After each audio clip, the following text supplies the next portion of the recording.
Welcome to the Slop Farm. Enjoy the video. In this video, I will explain how to make an audit report, full guide.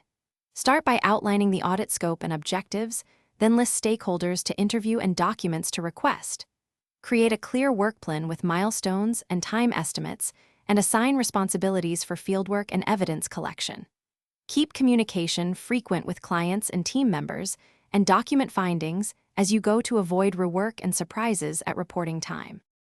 Gather high-quality evidence during fieldwork by following your work plan and sampling rules, and ensure every test ties to a stated audit objective. Take clear notes, record interview dates, participants, and evidence sources, and flag exceptions immediately for follow-up.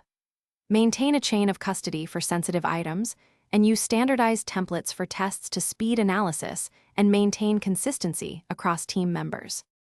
If you're finding this guide helpful, please subscribe and like so I can keep making clear audit content. Quick recommendation: upgrade your clean game with the Shark AI Ultra Robot Vacuum. It listens to voice commands and maps rooms so you can focus on higher value audit tasks while it handles dust and debris. Check the description for the link and other deals, and now let's get back to the video. When writing findings, be concise and use the condition, criteria, cause, and effect model so readers follow your logic.